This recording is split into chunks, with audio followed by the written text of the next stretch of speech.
what is up, everybody? John from Tau Tactics here, bringing you another video. Today we're going to be talking about the Dark Angels Gladius versus Mon-Ka matchup overview. We're going to go through the key units for each army, the key stratagems and plays they have access to, and how Tau wins the matchup.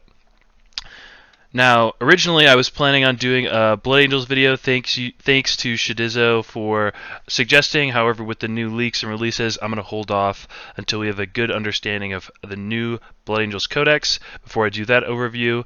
If you want to be featured in the next video, please comment down below what matchups you'd be interested in. I am going to expand this to Retaliation and Kalyan, so please feel free to shoot out some suggestions. I just went 3-0 in an RTT with Retaliation Cadre, so I feel well equipped to give you the appropriate information as far as matchup overviews are concerned. Last but not least, if you are enjoying the content, please just shoot me a subscribe. As you can see, I know many of you guys who are watching me aren't subscribed just yet, so please subscribe and consider leaving a comment or a like if you're enjoying the content. There's more of it to come. Alrighty, so Dark Angels key units. I would say there are 4 or 5 total units to be aware of. First and foremost is going to be Deathwing Knights. So the Deathwing Knights, they are T5, 4 wound, importantly, Terminator bodies with -1 damage. They have access to Armor Contempt. Importantly, they're only 1 OC.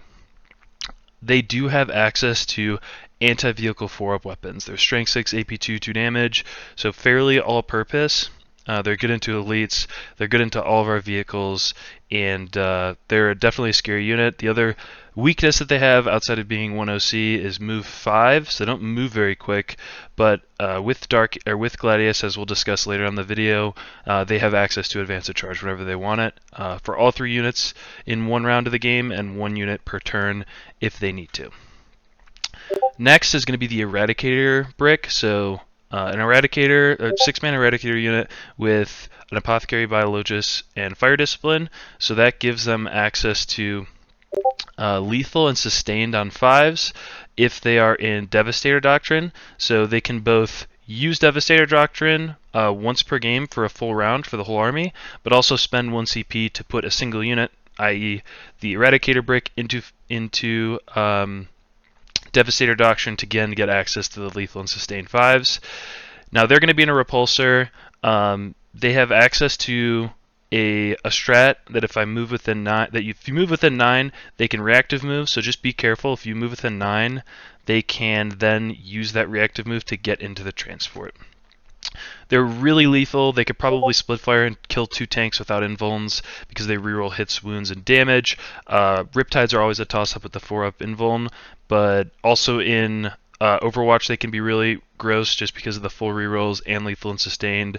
If they get a couple lethal and sustained, they're rerolling wounds, they're rerolling damage. They're just super efficient.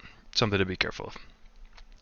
Next is going to be Azrael, and I want to put in quotations with the Inner Circle Companions unit. The reason being is typically a different character would go with the Inner Circle Companions. It would be the Judiciar to be a threat against melee armies because it has fights first. But against a shooting army like Tau, I think the right play would be to put Azrael with the Inner Circle Companions because he gives them a 4-up invuln, which again just kind of doubles down on the elite infantry units with 4-up invuln, so that makes it 4 units if you include the 3 Deathwing Night bricks. They're also -1 to hit in shooting. They're +1 to hit, and they have sustain and lethal hits in melee, so they're effectively a 4th Deathwing Knight unit. They might as well be for us.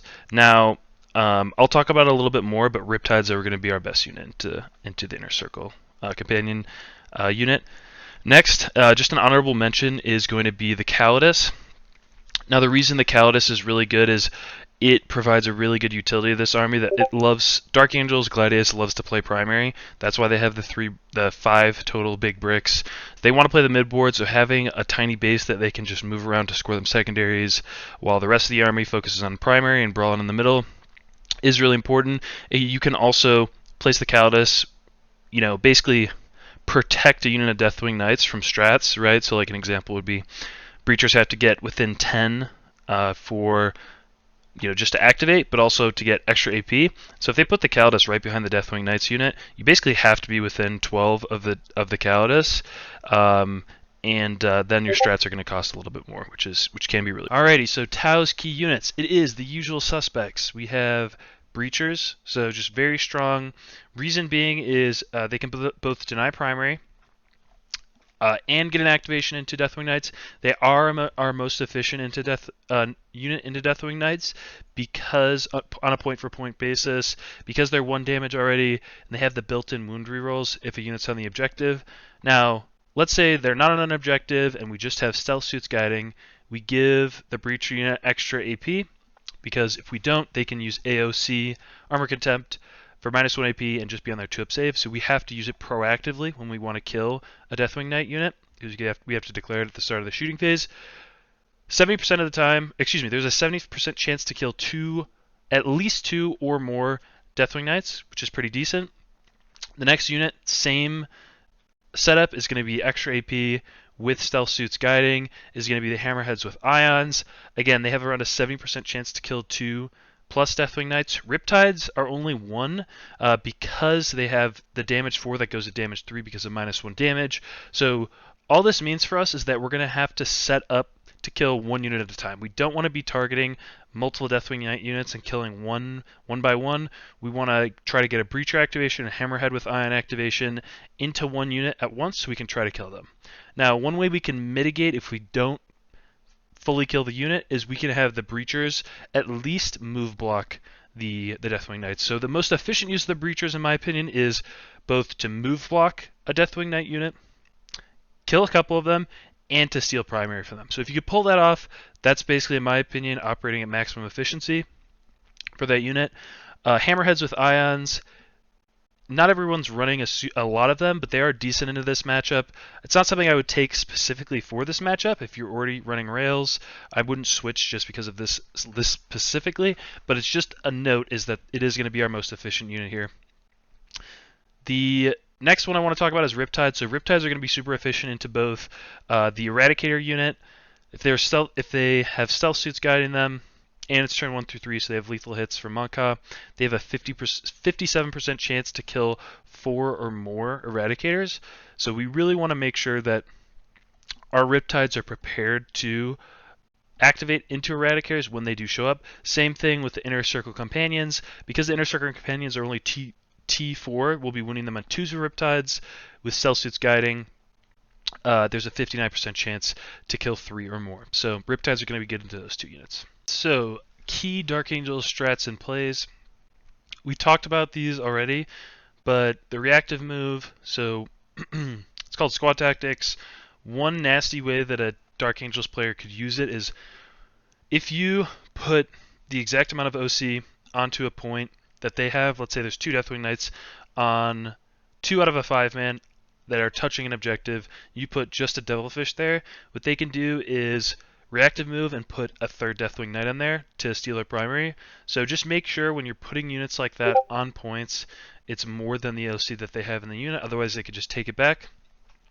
Next way they could use that could be pretty nasty is to reactive move closer to you. Because the units, the Deathwing Knight units, Inner Circle Companions, they don't move very quick. If you aren't prepared, if you don't have units like Riptides or Ion Hammerheads covering the firing lines, they could just use it as a way to get closer to you and move up the board and really mess up your pre-measure of where you were putting your Riptides and whatnot, and then they could get a charge into you. So it's something to be careful of. And then the last one is the one we discussed, which is the Eradicators hopping back into the repulsor if you reactive move too close to them. So you're not going to want to activate Breachers into them realistically. If you do, because they're on tiny bases, you can stretch them out so there's a tiny gap between each Breacher. So you stay at 9.1 inches, you push the one Breacher so that it's within 10, as long as there's that little gap. Because they're on the small base, you could pull it off. So that's something to think about. They also have access to fallback, shoot, and charge. You're not going to be doing much tagging early on like you would into other armies, because there's only really going to be one transport in the unit. So just something to note is they also have access to fallback, shoot, and charge. And then lastly, Armor Contempt. They're going to be using it as much as they can on units like the Deathwing Knight unit, especially when Breachers come out to play, Hammered Ion. So again, just be prepared to spend for the extra AP strat to mitigate their Armor Contempt as much as possible. One big play that they have access to is rapid ingressing a Deathwing Knight unit. Again, that's a nice way to deliver them into melee early on. So turns 2 and 3, you have to be really aware of where your units are and what your front line is. If your front line is a bunch of Riptides, one or two of them are about to get smashed. So making sure that you are trading effectively in the early game, right? Like you want to make sure that you're trading for their scoring units if you can, or putting them in annoying places where if they do decide to activate into them, right? Like let's say it's behind their ruin, facing your entire army. Whatever they charge to kill that is going to get shot back. And if they don't charge it, then you can use that to screen the rapid ingress. Lastly, we talked about it also, the Eradicator Overwatch. It's super nasty. Lethals and sustained when they hit is gross, and they'll have full hit rules when they're shooting something that's a vehicle. So something to be careful. Tao's key strats and plays. So we've talked about all of them. First and foremost, extra AP. Use it at the beginning of the shooting phase if you're activating 2 units into a Deathwing Knight unit because they have access to armor and contempt. Next is going to be auto advance just for getting angles, denying primary, whatnot. Super valuable. Last, full hit rerolls. So if you do have extra CP in the bank, anytime you get the chance to get full hit rerolls on one of the Deathwing Knights units, the Eradicator Bomb, or the Inner Circle Companions unit, I would spend for those as well. Plays, we talked about it, auto-seeing with breachers and move blocking. It's going to be our most efficient way to deny primary, potentially hold primary ourselves if we do clear our unit out. And lastly is rapid ingress. So I do think that rapid ingressing, something like a breacher unit or potentially even a Riptide, could be really strong. The reason being is the Deathwing Knights are going to stage really hard on you, most likely after turn 1, so turn 2. Being able to adjust your army to where you need to be to effectively meet them where they're at is really important.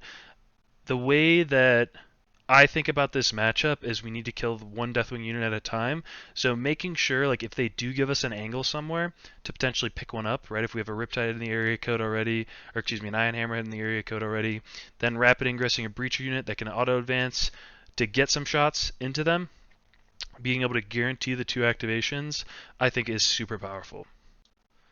So how does Tao win the matchup? So first and foremost, we talked about it a lot, but using our most efficient activations into their key units, so Breachers and Ion Hammerheads into Deathwing Knights, and Riptides into Eradicators, and the Inner Circle Companion Brick. As long as we can stay efficient in taking their pieces off the board, we're giving ourselves a chance. Another win condition is forcing those 5 units to be the only units on the board able to score.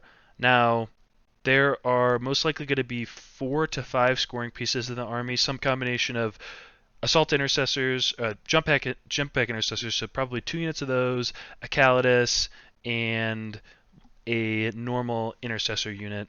So those 4 pieces, they're going to be able to score most likely the first time that they activate, but if we take them off the board, it can get really awkward if the Dark Angels player starts getting action secondaries that they need to do with their big bricks, and once we start taking those pieces off, then we have a larger scoring potential as far as secondaries is concerned. So again, secondaries is going to play a really important role here, us being able to stay ahead of them specifically.